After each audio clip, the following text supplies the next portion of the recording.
ڈکی بھائی کے کیس کے جو انویسٹیگیشن آفیسر ہیں مبینہ طور پہ وہ رابطہ کرتے ہیں ڈکی بھائی کے وکیل سے اور ان سے کہتے ہیں کہ جناب اگر آپ ان کو کوئی ریلیف دلوانا چاہتے ہیں تو اس کے لیے 1.5 کروڑ روپے کی رقم جو ہے وہ آپ کو دینی پڑے گی اور رقم جو ہے وہ پے کی جاتی ہے، لیکن اس کے بعد ڈکی بھائی کی مشکلات جو ہیں وہ ختم نہیں ہوتی۔ اب تک کی اطلاعات کے مطابق 5 افسران national cyber crime investigation agency کے جو ہیں وہ اب تک اٹھائے جا چکے ہیں، حراست میں ہیں اور مبینہ طور پہ شاید ملٹری انٹیلیجنس کے پاس ہی ہیں۔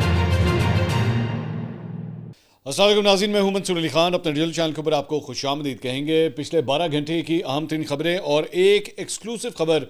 ابھی تھوڑی دیر کے بعد میں آپ کے ساتھ شیئر کرنے جا رہا ہوں۔ پہلی دفعہ یہ دھماکے دار خبر جو ہے وہ آپ کے سامنے آنے جا رہی ہے کہ یہ معاملہ کیا ہے،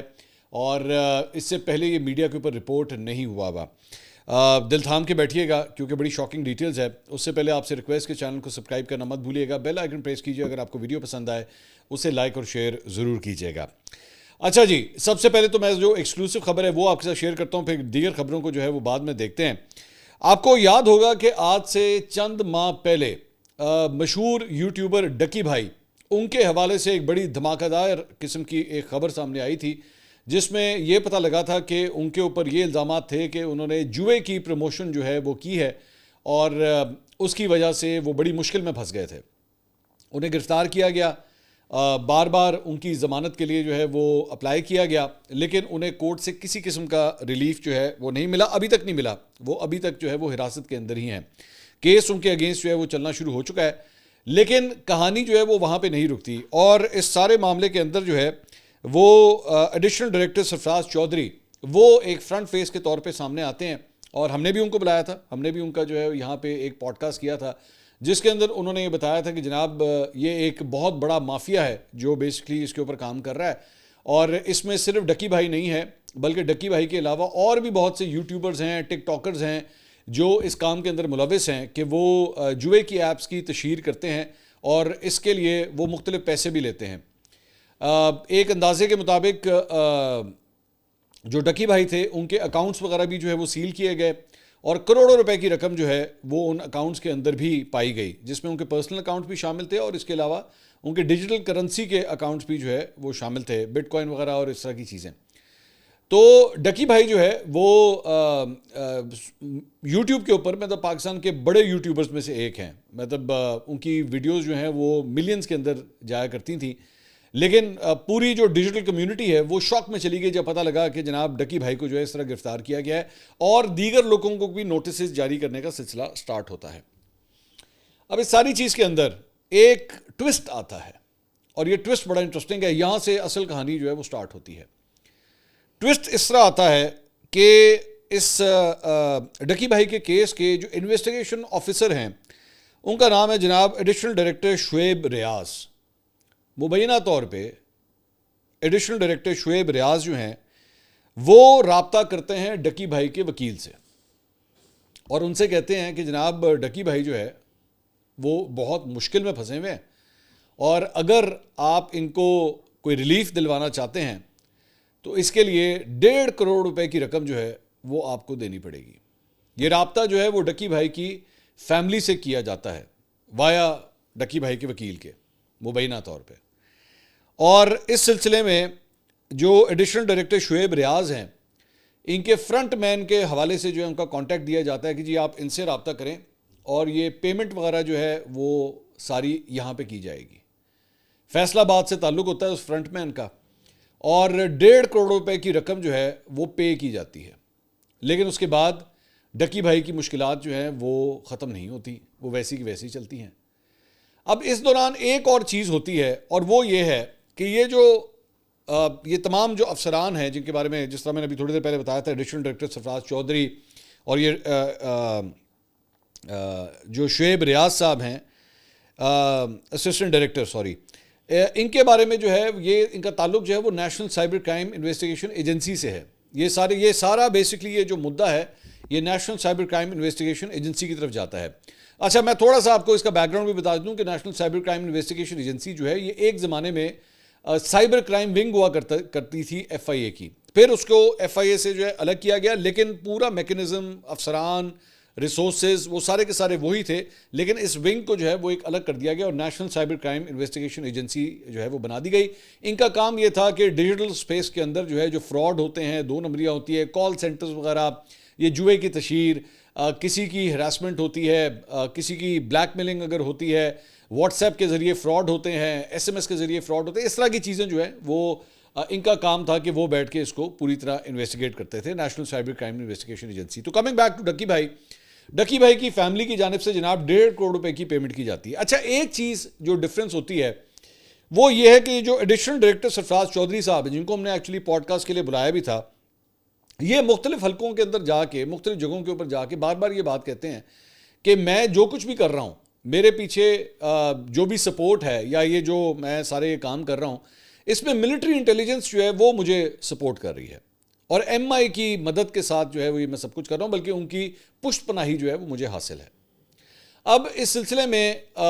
ڈکی بھائی کا یہ جو معاملہ ہے یا یہ جو جوئے کی تشہیر وغیرہ ہو رہی ہے، یہ حقیقت ہے کہ اس کے اندر ایم آئی بھی اس کے اندر ملوث تھی، اور ایم آئی مطلب اس کو آبزرو کر رہی تھی، اس کیس کو وہ دیکھ رہی تھی، غور سے اس چیز کو دیکھ رہی تھی، لیکن ایسا کبھی نہیں ہوا تھا کہ یہ ڈائریکٹلی کوئی سرفراز چودھری صاحب کو ملٹری انٹیلیجنس کی جانب سے جو ہے وہ کہا جائے کہ جناب آپ جو ہے وہ گرفتاریاں کریں اور آپ یہ سب کچھ کریں۔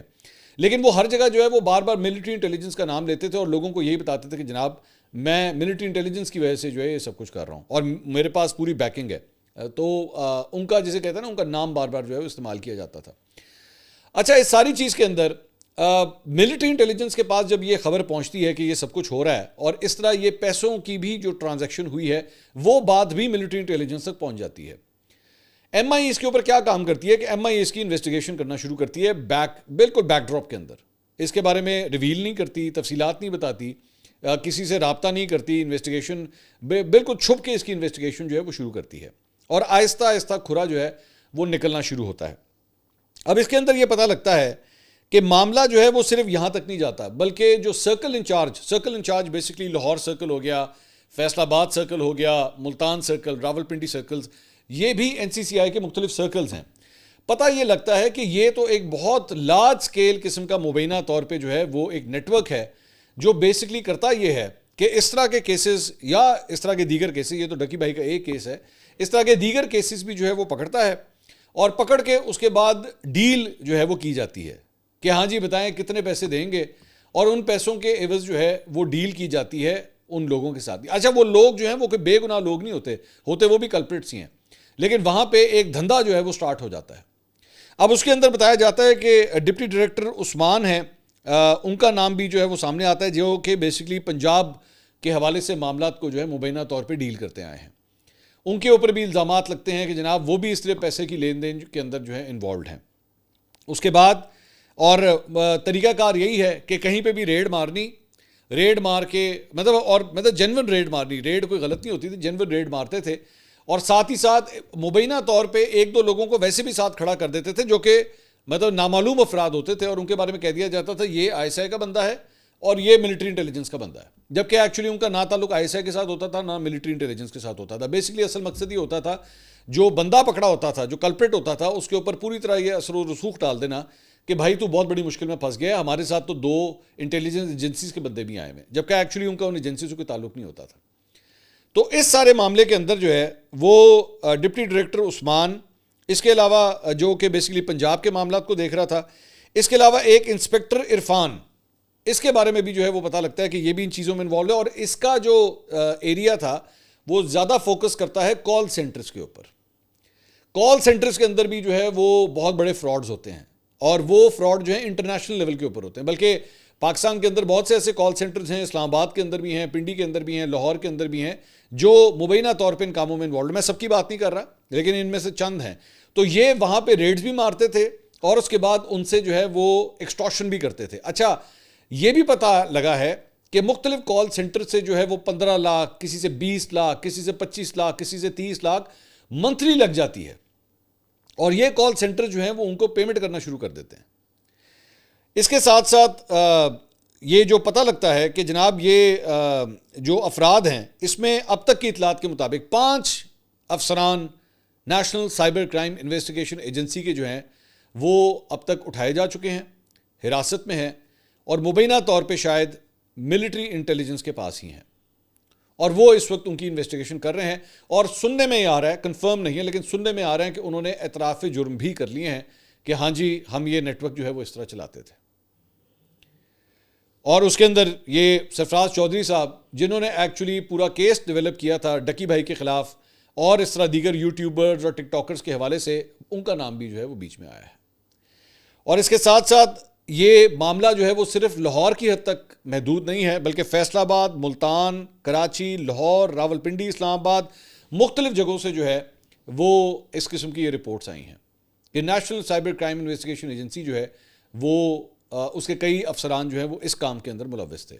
تو یہ ایک بہت بڑی ایمبیرسنگ سچویشن ہے، کیونکہ این سی سی آئی کا، جس کا ایکچولی ایک ایسی اتھارٹی جس کا یہ کام ہے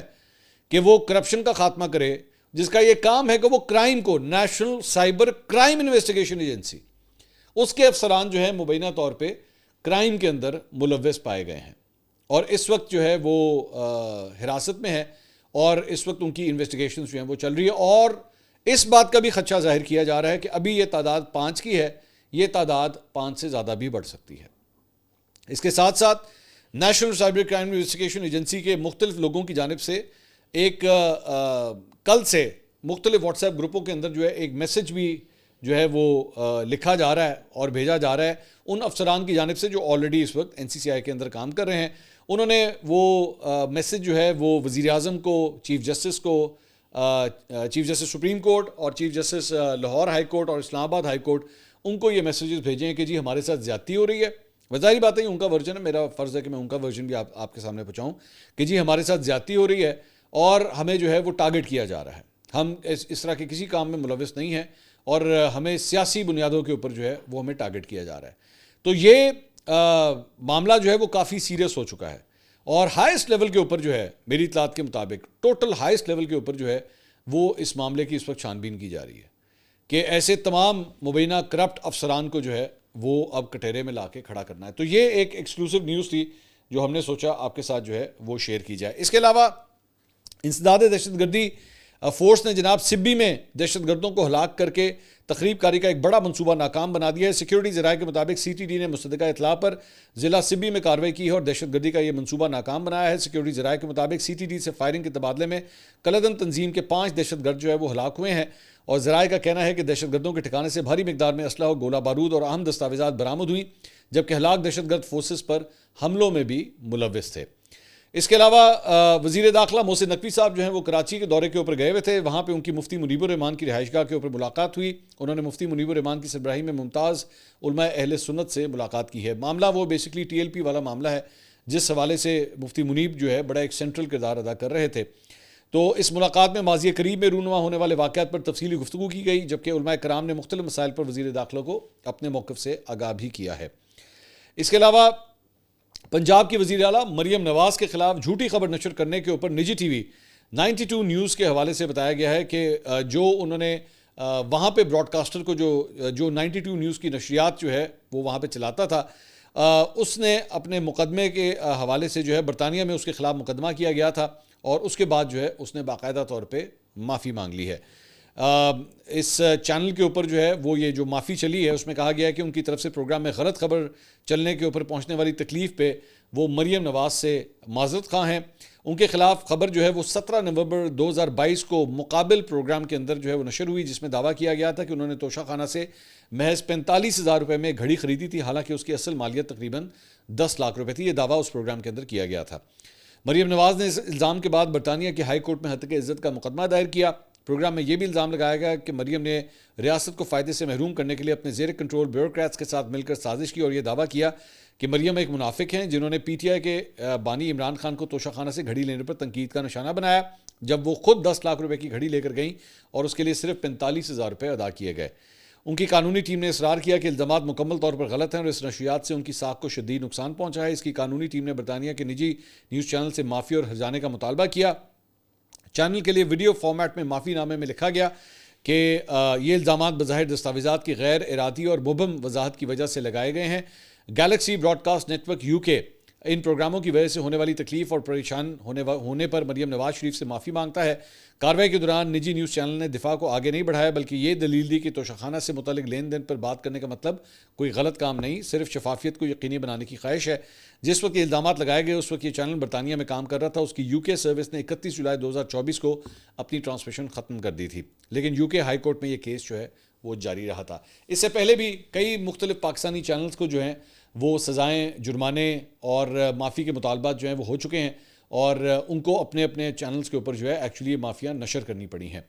تو امبیرسنگ سچویشن ہے کہ ہمارے یہاں پہ جرنلزم کا یہ حال ہے کہ بغیر تصدیق کے صرف جو ہے وہ تصدیق اس طرح کی جاتی ہے اور اگلوں کے اوپر جو ہے وہ اس طرح الزامات جو ہے وہ لگائے جاتے ہیں۔ اس کے علاوہ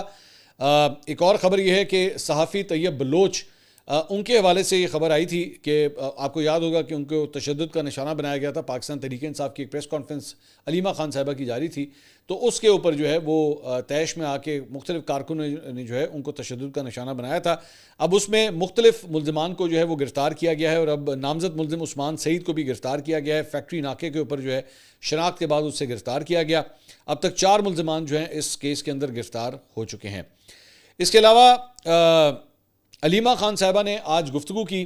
انہوں نے کہا جی فیصل ملک جو پیغام دے رہے ہیں ہم اس کی تصدیق کر کے پہنچا۔ فیصل ملک عمران خان صاحب کے وکیل ہیں، ان کو کل اجازت دی گئی تھی عمران خان صاحب سے ملنے کے لیے، تو انہوں نے کہا کہ جی ہم وہ پیغام اندر سے لے کر آئے ہیں، ہم اس کی تصدیق کر رہے ہیں۔ انہوں نے کہا آپ سب سوال پوچھ رہے ہیں کہ پشاور میں کابینہ نہیں بنے گی، کیا وفاقی حکومت کو فکر نہیں کہ آپ ایک وزیر اعلیٰ کو عمران خان سے ملنے نہیں دے رہے؟ آپ وزیر اعظم سے کیوں سوال نہیں کرتے کہ اگر ان کو اپنے ملک کی فکر ہے، بانی ایک پارٹی کے سربراہ ہیں، اس کا کام بنتا ہے کہ وہ اپنے وزیر اعلیٰ سے مشاورت کر سکیں۔ آصف علی زرداری جب کراچی جیل میں تھے تو ان کا بہت زبردست صحن تھا، جہاں وہ شام کو بیٹھ کر چائے پیتے تھے۔ نواز شریف کو ساری سہولیات تھیں، آپ یہ سمجھے کہ ان کے کمرے میں AC لگا ہوا تھا، لیکن بانی PTI کا چکی کا سیل ہے، وہاں AC نہیں لگتا۔ عمران خان 2 سال سے ڈیتھ سیل میں ہیں۔ پولیس والے کہتے ہیں کہ آج تک قید تنہائی میں بانی کی طرح کسی کو نہیں دیکھا۔ چکی کے کمرے کا سائز 8x10 ہے، بانی کو کسی سے ملاقات کی اجازت نہیں، تو اس کا مطلب ہے کہ وہ قید تنہائی میں ہے۔ جس نے ہائی کورٹ میں پٹیشن کی ہے کہ اسے عمران خان کی سہولیات دی جائیں، اسے سہولیات دے دیں، وہ روئے گا۔ عمران خان کا پیغام اڈیالہ سے باہر دینے پر میرے خلاف تھانہ صادقہ آباد میں مقدمہ درج ہوا۔ میں نے وہ پیغام 22 نومبر کو آپ کو دیا تھا۔ میں پھر سے کہتی ہوں کہ میں اکیلے نہیں جاؤں گی۔ میڈیا کو مخاطب کر کے انہوں نے کہا کہ میں نے پیغام آپ کو دیا تھا، جرم آپ نے کیا ہے کیونکہ آپ نے اسے عوام تک پہنچایا ہے۔ صحافی نے سوال کیا کہ کیا آپ میڈیا پر FIR کٹوانا چاہتی ہیں؟ علیمہ خان نے جواب دیا کہ میں نہیں کرانا چاہتی، پولیس نے FIR دی ہے، پولیس نے عمران خان کا پیغام دینے پر FIR دی ہے، میں نے پیغام صرف آپ تک پہنچایا ہے۔ صحافی نے کہا کہ عمران خان کے نام پر نہیں، اسٹیبلشمنٹ کے افسران کا نام استعمال کرنے پر FIR دی گئی ہے۔ تو علیمہ خان نے جواب دیا کہ اگر عاصم منیر کا نام لینے پر FIR دی گئی تو ہم جیل جانے کے لیے تیار ہیں۔ سب کو معلوم ہونا چاہیے کہ عاصم منیر کا نام نہیں لے سکتے، باقی سب پاکستان میں لوگ کتے بلے ہیں۔ یہ علیمہ خان صاحبہ نے جو ہے وہ گفتگو کی ہے۔ اس کے علاوہ مسلم لیگ نون نے جناب آزاد کشمیر حکومت سے علیحدگی کا اعلان کر دیا ہے۔ صدر مسلم لیگ نون آزاد کشمیر شاہ غلام قادر نے اعلان کیا کہ کسی غیر فطری حکومت سازی کا حصہ نہیں بنے گے۔ مسلم لیگ نون اب اپوزیشن میں بیٹھے گی۔ اس کے علاوہ ایک اور خبر جو ہے وہ جناب آ رہی ہے افغانستان کے حوالے سے، جہاں پہ بھارت نے جو ہے وہ اپنا سفارت خانہ ایک دفعہ دوبارہ کھول دیا ہے۔ جو مفتی متقی تھے جو آج سے چند دن پہلے بھارت کے دورے کے اوپر گئے ہوئے تھے، تو وہاں پہ ان دونوں ملکوں کے درمیان یہ ڈیسائیڈ ہوا تھا کہ بھارت جو ہے باقاعدہ طور پہ اب اپنا سفارت خانہ دوبارہ کھولے گا۔ انٹرسٹنگ بات یہ ہے کہ اسی طالبان حکومت کے اندر یہ وہ اپنا سفارت خانہ کھول رہے ہیں جس طالبان حکومت کو یہ لوگ برا بھلا کہا کرتے تھے، اور انڈیا کی ایک فارن پالیسی تھی کہ وہ طالبان کے اگینسٹ ہیں۔ لیکن اب ظاہری بات ہے کیونکہ پاکستان کے ساتھ جو ہے وہ جنگ ہو چکی ہے، تو اس لیے اب طالبان کو بھی جو ہے وہ تمام تر ہمدردیاں مل رہی ہیں۔ اس کے علاوہ کچھ آپ کے کویشچنز بھی آئے ہوئے تھے، ذرا اس میں سے صرف 1-2 کویشچنز جو ہے وہ میں لینا چاہوں گا۔ عاطف انور صاحب کا سوال ہے کہ کیا انڈیا پھر سے پاکستان پر حملے کی تیاری کر رہا ہے؟ عاطف بھائی دیکھیے، میں آپ کو یہ بتا سکتا ہوں کہ جب سے مئی میں جنگ ہوئی ہے نا، تب سے لے کر اب تک دونوں ملکوں کی فوجیں جو ہے نا بالکل سٹینڈ بائی پوزیشنز کے اوپر بیٹھی ہوئی ہیں، مطلب الرٹ بیٹھی ہوئی ہیں، آپ یہ کہہ سکتے ہیں۔ میں یہ تو نہیں کہوں گا کہ بالکل جنگی صورتحال کے اوپر بیٹھی ہوئی ہیں، لیکن کافی حد تک الرٹ بیٹھی ہوئی ہیں۔ پیٹرولنگ وغیرہ بارڈرز کے اوپر جو ہے وہ بڑی مطلب ایگریسولی ہو رہی ہے، ایسا نہیں ہے کہ نہیں ہو رہی۔ تو دشمن ہے آپ کا، پہلے بھی اسی نے سب سے پہلے آپ کے اوپر حملہ کیا تھا، اب بھی وہ کرنے کی صلاحیت رکھتا ہے، دھمکیاں بھی دے رہا ہے، کھلے عام دے رہا ہے۔ الیکشن وہاں پہ ہونے والے ہیں، تو آپ اس نیچ قسم کے دشمن سے جو ہے وہ کچھ بھی آپ ایکسپیکٹ کر سکتے ہیں۔ آپ ان سے کچھ بھی ایکسپیکٹ کر سکتے ہیں. ہو سکتا ہے کوئی فالس فلیگ آپریشن ہی کریٹ کر دیا جائے. انہوں نے لاسٹ ٹائم بھی تو بہانہ ہی بنایا تھا, پہلگام کا ایک بہانہ بنایا تھا اور اس کے بعد پوری جنگ چھیڑ دی تھی اور اس کے بعد منہ کی کھانی پڑی تھی. تو ہاں, آپ ان سے کچھ بھی ایکسپیکٹ کر سکتے ہیں, لیکن ابھی مطلب اگر آپ مجھ سے یہ پوچھیں کہ جناب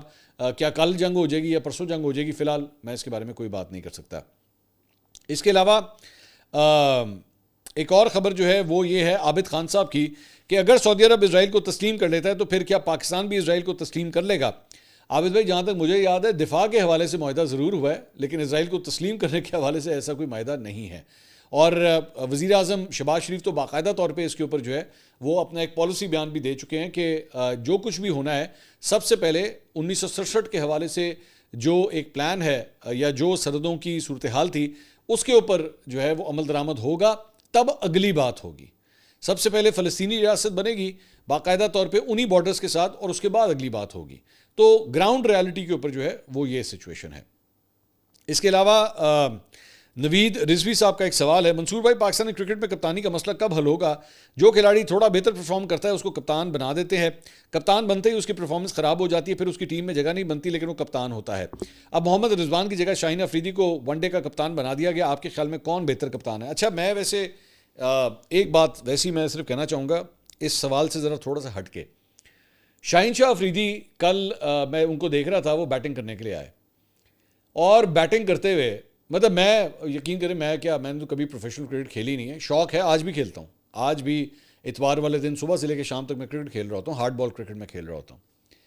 لیکن میں شاہین شاہ افریدی کا میں ایک سٹروک دیکھ رہا تھا جس کے اوپر ایکچولی وہ آؤٹ ہوئے. اسپن بالر تھا اور اسپن, اور ابھی ان کو آئے ہوئے مطلب چند منٹ ہوئے تھے کریز کے اوپر. اتنی کامن سینس نا مجھ جیسے پلیئر کے اندر بھی ہے, جو کہ دوبارہ میں کہہ رہا ہوں میں کوئی پروفیشنل پلیئر نہیں ہوں, لیکن ابھی آپ آ کے پچ کے اوپر کھڑے ہوئے ہیں اور آپ اسپنر کو کراس مار رہے ہیں, آپ اسے کراس کھیل رہے ہیں. مطلب آپ پہلی بات تو بیٹسمین نہیں ہے نا, آپ ایک بالر ہیں. میں اس شاٹ کو دیکھ کے مجھے اتنا غصہ چڑھا کیونکہ صرف 24 گھنٹے پہلے اس یہ کل کے واقعے سے, مطلب کل کے آؤٹ ہونے سے صرف 24 گھنٹے پہلے ابھی آپ کو کپتان بنایا گیا, ٹیسٹ کا نہیں ون ڈے کا کپتان بنایا گیا.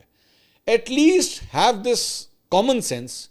کہ میں آ کے ایٹ لیسٹ اپنا سٹروک تو ٹھیک کھیلوں.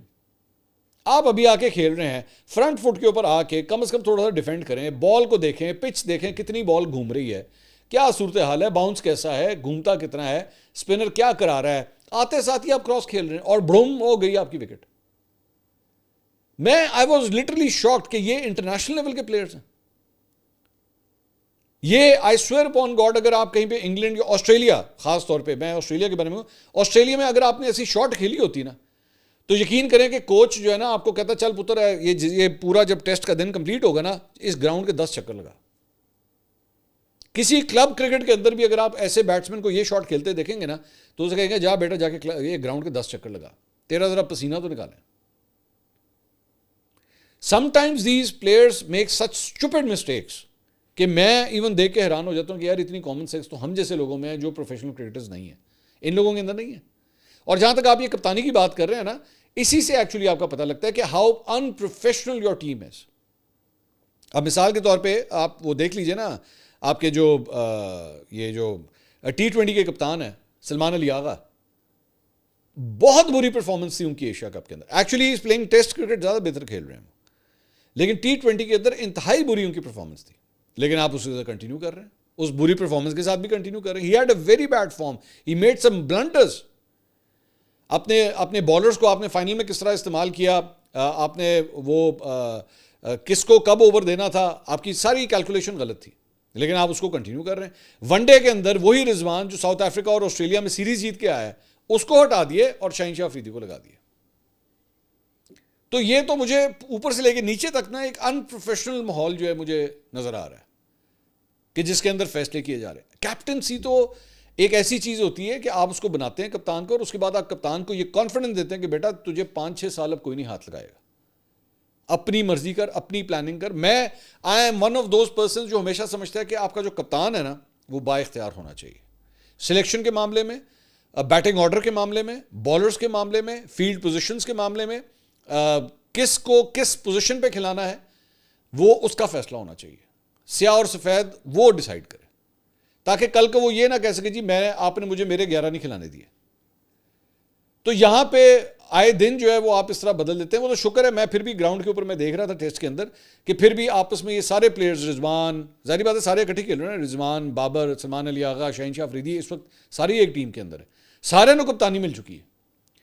بلکہ میرے خیال میں تو ان سب کو کہہ دینا چاہیے اکٹھے جا کے بھائی سانو نہ دیو، ہوں کسی اور بھی موقع دیو، جنہوں نہیں ملی انہوں بھی دے دیو. وہ جس طرح ایک وہ ہوتا ہے نا کوئی رہ تو نہیں گیا، تو مجھے تو لگتا ہے کہ پاکستان کی کپتانی جو ہے نا وہ اس طرح دے دینی چاہیے، کیونکہ رہ تو نہیں گیا تسی بھی لے لو. اگلی ویڈیو میں آپ سے دوبارہ ملاقات ہوگی. اللہ حافظ.